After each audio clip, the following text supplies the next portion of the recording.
Nos órgãos linfáticos geradores, ocorre um importante evento para o corpo humano, a maturação dos linfócitos B e T. Esse evento é iniciado a partir de células-tronco pluripotentes, ou CTH, que estão localizadas na medula óssea ou no timo, como também a partir de células-tronco existentes no fígado dos fetos antes do nascimento. As CTH amadurecem formando progenitores linfóides comuns que podem dar origem a linfócitos B, linfócitos T, células NK ou ainda células dendríticas. Mas como a maturação de diferentes células ocorre a partir de progenitores linfóides comuns? Essa é uma questão interessante, pois para que determinada célula seja formada, é necessário que o seu progenitor linfóide se comprometa com uma linhagem, podendo ser a linhagem B ou T. Isso ocorre a partir de instruções que são recebidas por receptores localizados na superfície celular dos progenitores linfóides. Essas instruções recebidas geram sinais que induzem diferentes fatores de transcrição, que atuam através da ativação de proteínas que estão diretamente envolvidas no rearranjo dos genes dos receptores de antígenos dos linfócitos. Assim, estimulando o progenitor linfóide comum a se comprometer com uma determinada linhagem, ou seja, o progenitor linfóide pode se tornar um linfócito B ou um linfócito T.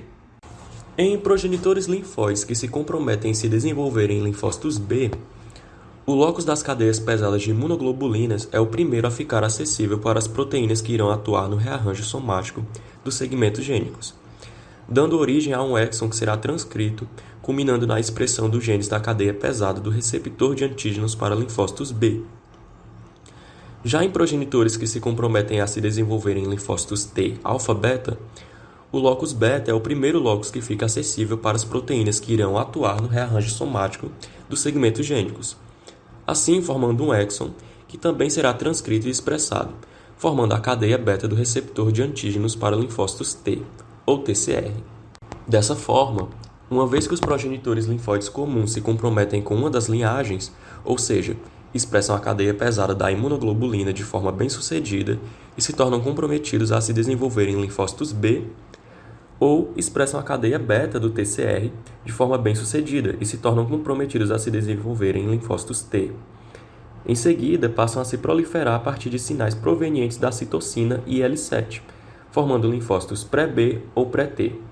Diante disso, é importante falarmos que a maturação dos linfócitos possui uma característica muito importante, que é a existência de pontos de controle.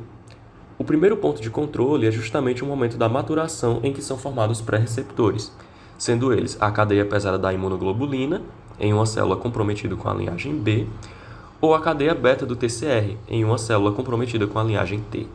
Assim, caso as células não consigam realizar rearranjos gênicos adequados, associados a essas estruturas de pré-receptores, a célula sofre morte celular programada.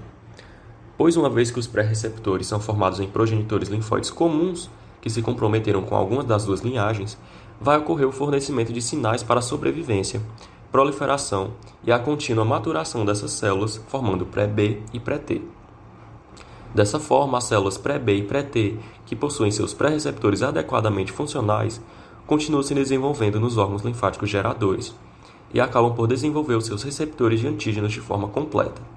Porém, nesse momento da maturação, existe o segundo ponto de controle que está associado com a incapacidade da célula em formar seu receptor de antígeno de forma completa. Assim, em células comprometidas com a linhagem de linfócitos B, caso a célula não consiga formar a cadeia leve da imunoglobulina, que torna completo o pré-BCR, ela sofrerá morte celular programada. Bem como, em células comprometidas com a linhagem de linfócitos T, se a célula não conseguir formar a cadeia alfa do pré-TCR, essa também sofrerá morte celular programada. Mas, uma vez que as células pré-B ou pré-T consigam formar os seus receptores de antígeno completos, o segundo ponto de controle é superado. Essas células seguem para o terceiro e último ponto de controle e se tornam linfócitos imaturos.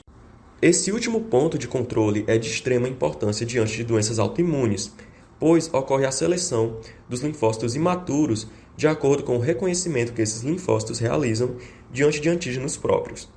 Assim, se um dado linfócito imaturo reconhecer fortemente um antígeno próprio, esse linfócito sofre seleção negativa, o que pode levar à morte celular programada, ou deleção clonal, desse linfócito imaturo ou à edição, ou alteração do receptor, somente no linfócito imaturo comprometido com a linhagem B. Já se o linfócito imaturo reconhece de maneira fraca um antígeno próprio, esse linfócito é selecionado positivamente e se torna um linfócito maduro naive. É importante citar que, na linhagem de desenvolvimento de linfócitos T, a seleção positiva garante a maturação dos linfócitos de modo que estes reconheçam as moléculas de MHC e expressem seus correceptores adequados, CD8 ou CD4, para que haja a compatibilidade do tipo de correceptor com o tipo apropriado de MHC, da classe 1 ou da classe 2. E na linhagem de desenvolvimento de linfócitos B, a seleção positiva garante a preservação dos linfócitos B que apresentam os receptores de antígenos adequados e a formação de diferentes subgrupos de receptores de antígenos de linfócitos B pode ser realizada.